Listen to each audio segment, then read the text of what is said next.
Welcome to the Dr. Leadership Podcast, where the DR stands for Driving Results. Our focus is weekly conversations around life and business relationships and the important leadership qualities for both. These concepts and qualities will help you drive positive results in both your business and personal lives. A weekly connection point to help business leaders develop individual contributors, managers, and executives on your teams.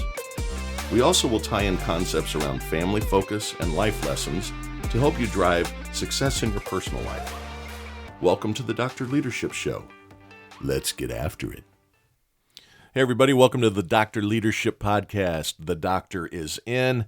Hey, welcome to another great week coming at us.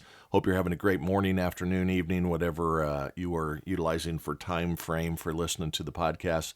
Hey, thanks again so very much for giving this a listen, having a ton of fun with it. Remember, you can find us via email to give commentary, questions, whatever, at drleadershipresults@gmail.com. Very, very excited to be having in the Leadership Lounge, which you can find through our subscription services, at www.drleadershipresults.com. That's our website. You can then go check out subscription sites, click out to it, goes to Patreon. Very, very minimal investment for a lot of really, really good content that isn't all just me. It's all about other people, business leaders. We've had Kevin Johnson with Accurate Development. We've got J.R. Bozen with Exec One Aviation, Pilot, big construction backgrounds for both of those gentlemen. Very, very excited about our upcoming engagement with Bill Fournette, of the Persimmon Group, the leadership consulting group out of Oklahoma, and just scheduled another awesome one. Miss Brenna Finnerty, who has been recognized as a 40 under 40 several times in the Midwest for her philanthropic work around healthcare, fundraising, etc. Also an individual contributor in a high-stakes sales company. Going to be great input here. She is an absolute ball of fire and just outstanding. So we'll be cutting that up in mid-December as well. So some great things coming there. Got a gentleman joining us from the military who has led a division and an entire base of in the Navy for the Osprey aircraft. The ones that are helicopters when they take off, carry the Marines in the back, and then turn into planes. He's going to be joining us sometime soon as well. Got a leader of a petroleum company coming on out of Texas. It's just great stuff coming. So please tune into that. Again, can be found at www.drleadershipresults.com. So what I want to jump into this week is talking about adversity. We've talked about a number of great things: communication, accountability, fighting off burnout, and handling adversity is another key attribute to be able to have to fight off burnout. So a selling life, your business life, if you're a leader, your personal life, young, old, no matter what, you're going to face adversity. So as I say, life is a lesson and adversity is a great professor. You need to be able to handle the word no in life. You need to be able to handle not having something go your way, be it bad luck, something you did, whatever, but to have the mental strength to succeed in today's society and in life in general, not business, personal, everything all incorporated into that, not just business, but in your personal lives. You need to be able to handle adversity. Now, I've always said to my new sellers when I was leading the team down on the street level that the word no is actually a good thing. And I'm going to explain what my thoughts are on that. As an individual contributor, no matter what you're selling, the service, the product, the widget, whatever, when you do get a win, you have an average compensation number that you hit. Let's say for easy math for my brain, it's $1,000. Well, if it takes you 10 no's to get the win, then how you change your mind about adversity and the no is that every no is worth $100. If it takes 10 no's to get a yes that earns you $1,000, every no is $100. Change the mentality of it. As an individual contributor, you got to be self-motivated, right? And as a leader, you have to help inspire your people and lead them through handling adversity. There's several things you can do there. One is look for the baby steps, the little wins that did happen, the positives, the small steps, those little wins that happened.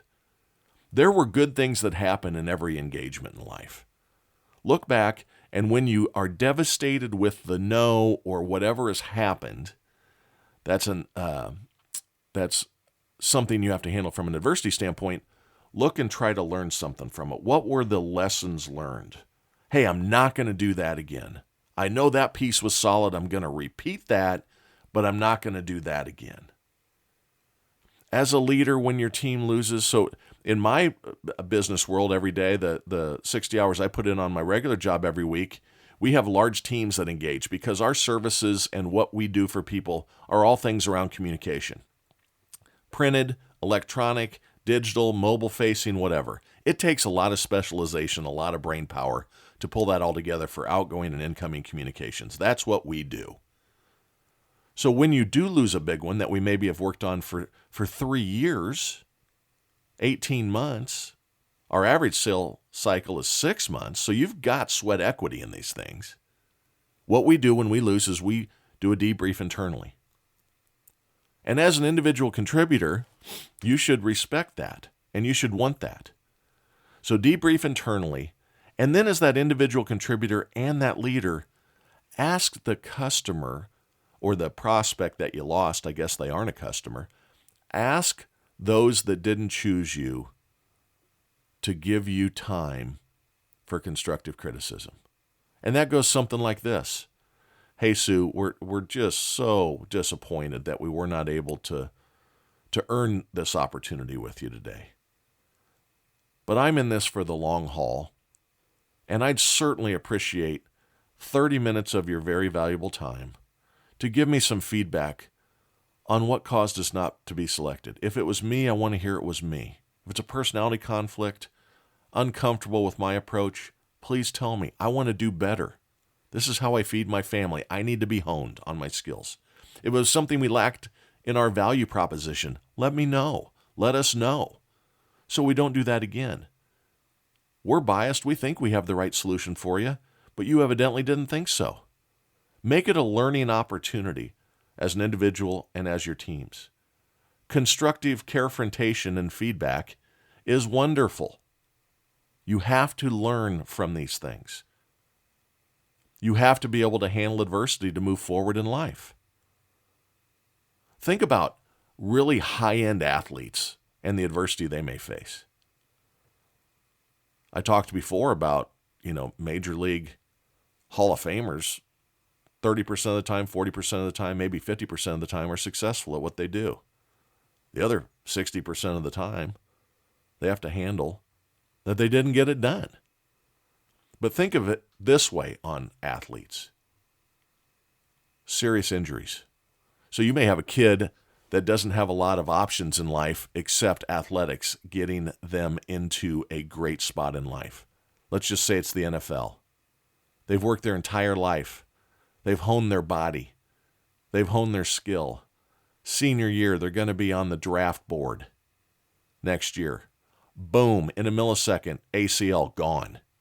You got an injury. Now, that kid has no option but to face that adversity. That's their out in life. That's how they get to be what they want to be. So they work really, really hard to come back. Now, a couple things help them. They've worked really, really hard and are so fit now that their rebound will be better. But whatever they had to do to be that good, initially, they have to work harder because now they've got a reconstructed knee that they've got to fight through to get back to that same level. It happens every Saturday and every Sunday in the sports world of football. It happens all the time in track and field. It happens all the time in tennis. It happens all the time in women's basketball, softball, name the sport. You have to be able to take on challenges and things that don't go your way, be it bad luck, bad preparation, whatever it is, or pack up and go home. No pity parties. Don't be a victim, be a victor. Be that lion. Take it on and get better. Think about the adversity that the football team of the Citadel has every year when they go face the Crimson Tide of Alabama. Now, this is a joke of a schedule. It is a write a check to the Citadel, which great for them. It's a guaranteed win to Alabama, which is great for them. But when you're down, 42-0 at half, your team is facing a lot of adversity. I imagine the coach's fire-up speech starts with, well, at least nobody died. I mean, hey, count them up. Hey, all the guys are still standing. So that may be how they handle adversity. One thing you got to do, and this is key for all of us, there's several things that you got to look at, but you got to have a sense of humor. And I'm going to touch on that in a few minutes. The other thing, in your personal life, you're going to face adversity as well. Loss of a loved one, right? Those things happen. Early loss of a parent. Things have to be handled that come at you. There's an appropriate mourning period. Everyone feels terrible. I know a gal, friend of my, somebody that worked for my wife's company, worked for her. His wife lost her dad when she was like 16. And at 30 years old, it still affects her every day. She's not handling that well. I think of my father, not every day, but often. Lost him 12 years ago. Huge, huge impact on my life. I've talked about him before. He would not want me ruminating on his loss.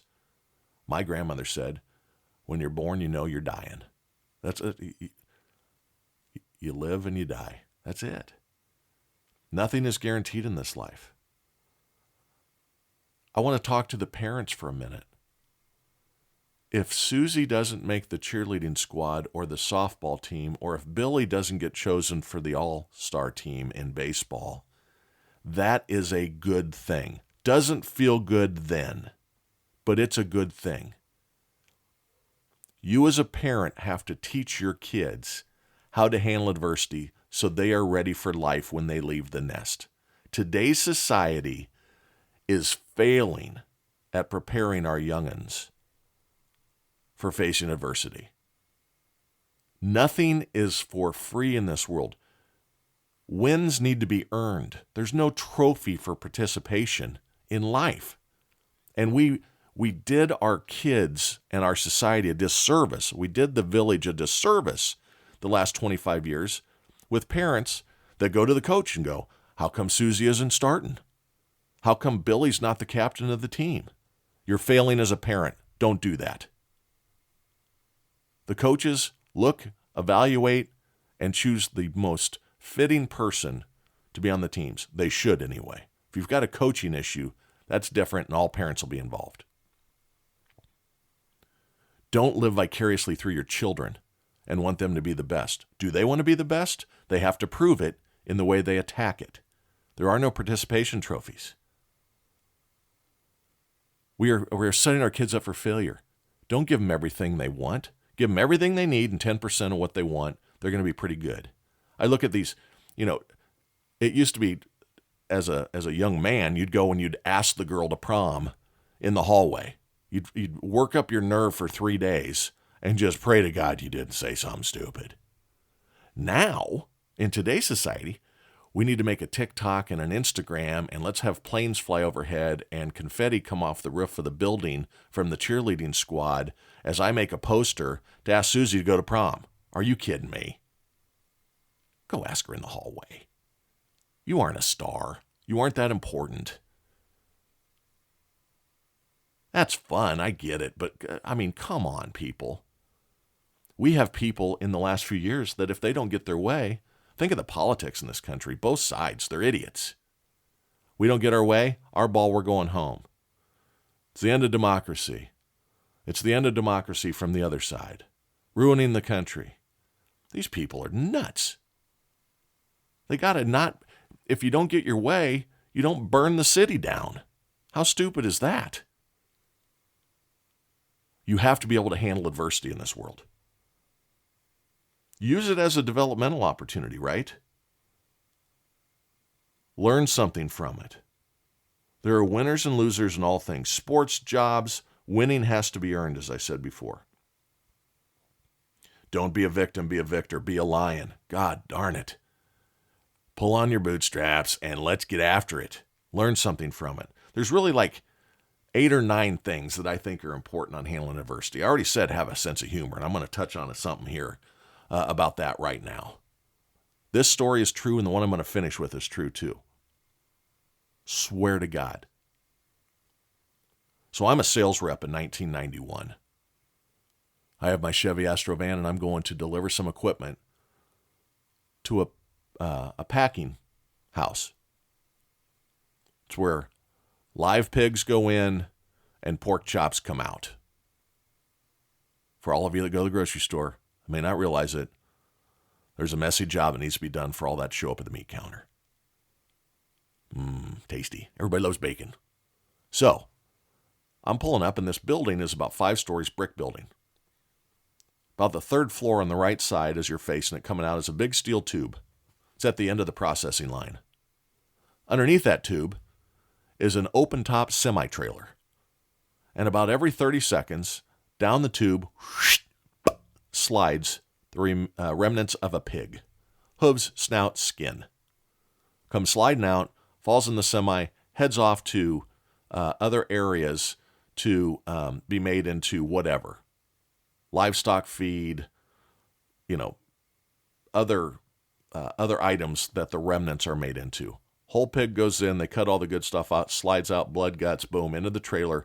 And when the trailer gets full, a person's responsible for pulling that trailer out, putting a new trailer underneath in between pigs coming out, and off they go. So, there's no parking spot, no visitor parking spots left. I pull up, and I have to park next to the trailer. No big deal. Park next to the trailer. Happens all the time. I go in, rock my demo, rock the installation. It's hot. It's August. I come out. I go to the back of the van. I put my cart back in the van. I go around, unlock the door, because there was no fobs on this. You put the key in the door, you unlock it. Oh, the old days. I get in the van. I'm putting my sunglasses on from my regular glasses, got my glasses case in my lap, put the key in the ignition. It's hot. The air's on high. I turn on the car, and whoosh, the most god-awful smell engulfs the entire van in a millisecond. It's gaggable smell. I look up, what in the hell is going on? And on the right half of the hood and windshield of my Chevy Astro van is a dead pig. No kidding. And what has happened is that air conditioner's kicked on, and the vents are in behind the hood at the bottom of the windshield. That's where they're drawing in fresh air for the air conditioner, and it's sucking right off that pig carcass. You ever driven behind a pig semi as it's heading to the pack with the live piggies? You pass it quick. That scent has a very distinct little air about it. Well, I've got a van full of it now. I turn off the car, I get out, and again, a pig falls next to the car. What has happened is, it's lunchtime, it's 12:30. The guy responsible for swapping out the full trailer for an empty trailer is evidently out to lunch. And there's a pile up over the top edges, and the carcasses are coming down and bouncing off the pile, and one bounced off and landed on the windshield and hood of my van. Yummy. So I quickly go inside, grab the manager who I had just finished up the paperwork with. Again, it's like, what'd you forget? Didn't forget anything. I got a challenge outside. He comes out. Oh my God. He gets on. He has a radio, walkie-talkie type thing. Pulls on. They're all in lab coats, right? These are the scientists and the FDA's in the building that's doing all the inspection of the processing. He hollers for help. Says, stop the line. You hear the line shut down. Not really. It's my sound effect. But this guy is mortified as much as me. Now, I start to laugh. Now, I had an appointment that was very important after this.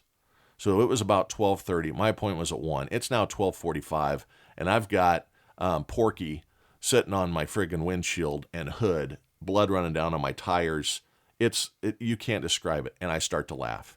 And he goes, "Oh, sir, thank you so much." I go, this is never going to happen again. There's the optimistic side of it. I can guarantee that I'm never going to have a skinned pig land on the hood of my car again. I think I'm pretty safe with that. And he goes inside, he comes out, and next door to this packing plant, it was Blue something. I can't remember the name of it, Blue something, but it was a semi-truck wash, like a car wash, where you pull through and it washes the outside, and then it goes into a bay next to it where you could get in, and they'd spray out the floors of these semis after they bring the pigs in, because the pigs traveling and cattle traveling and everything, they do what they do, right, on the floors and everything else while they're in there, so they're a mess. So they clean it out. He hands me a whole book, and he goes, "Just clean it as many times as you want." There's probably 30 washes there, and they'll spray you down, and then go get it detailed on the inside. If you can't get the scent out, let me know. We'll pay for whatever, clean the carpets, clean the ceiling liner, whatever to get the scent out. I'm like, "Thank you." 2 guys pull the friggin' pig carcass off my van. Now, there's no cell phones. I can't tell my next customer. It was a prospect, actually. Big competitive deal. Big opportunity. And I'm late. So I pull over at the phone booth. We didn't have cell phones. You carried dimes with you, and then it was quarters, and you'd put a quarter in, and you'd call from the phone booth. You'd pull up alongside of it. There was these drive-through phone booths all over the city. I pulled in, called my customer, "Hey, I'm going to be late." And he goes, "Well, let's just reschedule." And I said, I really apologize. You aren't going to believe what happened. And I told him, and he laughed, and he goes, "Don't worry about it. Come on in." I took on the adversity. I laughed through it. That is a true story. Now, I got up that morning and thought, I'm going to have a tough meeting, but I didn't think I was going to face a pig on the hood of my car. Things happen in life. You got to take it on and face it. So have a sense of humor. The other thing is around adversity is be mentally prepared. Hope for the best, but be prepared for the worst. That's why those athletes are able to come back. They train so hard. The requirements to be successful as a professional athlete are so high that they train and they are fit and they can bounce back from that ACL injury, whatever it might be. Look at prior adversities to help you through it. Hey, I've been down this road before. I wasn't selected for the All-Star game when I was 14. True story. Devastating. You know what my dad told me to do? Why don't you go to the batting cages? True story. Go to the batting cages. Hit better. And I was a pretty good hitter. Hit better. Learn the lessons. Always learn the lessons. Make peace with it, though. Move on. I talked about the young lady who, not 17, what would it be? About 12, 13 years later, still fretting over the loss of her dad, having breakdowns. You cannot be that way in life. Look for the opportunity. Refuse to give up, man. Don't give up. Gestalt, great word. Grit, great word. You need it in life, you need it in business life, you need it in personal life, etc. Parents, do not baby your kids. Have them get a job when they're young. Have them earn their way a little bit. Have chores that are required for some money well spent. My career started out cleaning union toilets when I was 10 for $2.50 an hour. It's not woe is me. That was great. I knew what I didn't want to do. I also enjoyed the $10 and the lunch with my dad after. What are you going to do? Helicopter? You get Vera Wang wedding dresses and Sweet 16 parties and coming of age parties for boys and all these things. New cars when they're 15. You're failing. Just because you can doesn't mean you should on certain things in life. You got to let the kids know that they don't get everything just for ease, just for being around. I'm off on a tangent a little bit, but man, nothing aggravates me more than these spoiled people we have in the world that think everything ought to just come to them. We're responsible for creating that. Stop it. Have purpose in life. Believe in yourself and be positive. Now, I'm going to tell one more story about adversity. It's one of the funniest stories I've ever heard in my life. I hope you find it funny too. It's got a little crudeness to it. You got to deal with it because it's true. And talk about having to face some adversity and something you never thought would happen to you. This is the A number one. So I was in training down in Atlanta, Georgia in the late 90s.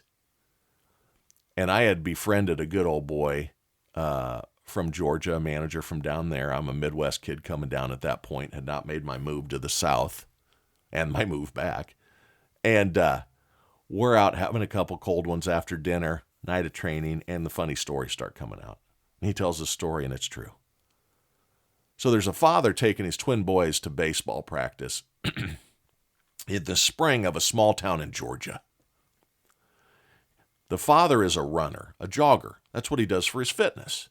So he drops the boys off at baseball practice, gets out, and he's got his little short shorts, the little running shorts that you see on people. And in the 90s, they were short. They weren't long shorts. They were short. And then he had like a muscle shirt, like a T-top type top on to run in. He throws his keys on the front seat, says, "Boys, I'll be back in an hour," and starts running down the road. Now, down the road a mile is the county courthouse. This town was the county seat. So you go in and there's a typically 3 or 4 story beautiful old building with a bell tower on top that the courthouse is in, and where you can go to vote registration to vote, where you can go get your license plates for the county, all that type of stuff. Everybody knows it. Small town, 15,000 people in the town. County courthouse is kind of the hub. And out in front of it is a beautiful park area with kind of a walking track.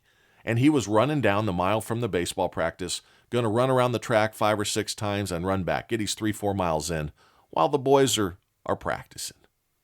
So he runs down, he's running around the track. About his 3rd lap, we've all had the feeling. Bottom left gut, a rumble. Oh no. He tries to fight through it. He's on the far side of the track, running, facing the courthouse, running. Everybody knows evacuation is coming. This is a DEFCON 1 situation. He's got a gastrointestinal issue that is saying, we're about to have a cleanup in aisle 2 here. It's time. So he scurries down. Now it's 4:30 on Friday. It's busy. There's people in suits, attorneys, police officers coming into that courthouse, people leaving all the other businesses around the square. It's busy. He goes over, and in these old courthouse buildings or any of these old government buildings, the doors are like 8 foot tall and weigh like 300 pounds. He goes shuffling up. I mean, he is hustling to the bathroom. He's got a full emergency on his hands. He grabs a hold of that door, goes to pull, and that door weighs so much, it causes the full evacuation, loss of control to happen right there and then. The shorts begin to be filled. Oh my God. True story. I'm sorry, but this is what's going on. He's grabbing his backside. He slides through the door, goes running down the hallway, finds the restroom, slides in. The evacuation it's bad. He slides into the last cubicle, drops his shorts, gets down, sits down, finishes what's going on here, but it's a mess. He's got shorts full of you-know-what sitting around his ankles, takes those off, gets all cleaned up. People are coming in and out of the bathroom. He's like, oh my God, what am I going to do? There's no cell phones. Even if he had one, he wouldn't run with it. What do you do? Hey, excuse me, sir, I'm naked in here and I just crapped my pants. Can you give me some help? I'm not going to help him. So he sits there. He gets all cleaned up and he's like, what am I going to do? So he's standing there. He's finished cleaning up. He's flushed. The toilet's flushed. He looks at his shorts and he goes, I gotta clean the mess out of them. I'll swish them around in the now clean toilet water. It's not perfectly clean, but it is fresh water. It doesn't really matter. The shorts are full of other stuff that's dirtier. He goes, I'll swish them around in there. I'll put them on again. People will think that I'm just really sweaty. I'll run back. I'll sit on one of the kids' bags, not ruin my car seats, and we'll drive home. So he grabs the shorts, he turns them inside out, and he's whooshing them around down in the toilet water. And evidently, he moved out of the way of the toilet sensor, and whoosh! The toilet sucks the shorts out of his hands, down the toilet, gone. Now he's naked from the waist down, a mile from his car on a Friday afternoon at 4:45, and it's busy. Men are coming in and out of the restroom, heading for home. So he's like, oh my God. Now this is adversity. You got to figure it out at this point. There is no quit. So he sits there and he goes, okay, takes his shirt off. Lots of men run without their shirts on. He steps through the armholes of this shirt, ties it up like a diaper around him, looks god-awful, and waits for the bathroom to clear. The last guy walks out. He shuffles over quickly to the door, cracks it open, out into the courthouse lobby, looks, waits for a diminishing number of people, makes his move. Bam! The gun goes off. He's going to run the fastest mile ever. He hits the big heavy door, shoves it out of the way, runs at a full sprint. My buddy, the good old boy, swears the guy says 3:50 mile, 3 minutes 52nd mile. I mean, top time in the country that year. This guy is full out, not even thinking about the pain. He's just trying to get to his car and get home, shower up, have another day. He starts yelling for the kids 100 yards away. Come on, boys, time to go. Practice isn't over. Get in the car, boys. Time to go. True story. So, just remember, excuse my French, shit happens. You got to be able to face it. Life throws curveballs at you every single day. To be successful in life as a parent, to be successful in the business as an individual contributor, as a manager, as a leader of an office, customer service person, whatever, you're going to face adversity. You have to be able to take it on and be good at handling that adversity. Life is not easy. There are no pity parties. Don't be a victim, be a victor. Be a lion. And most importantly, I want you to remember this. You're awesome. Keep that shit up. Talk next week.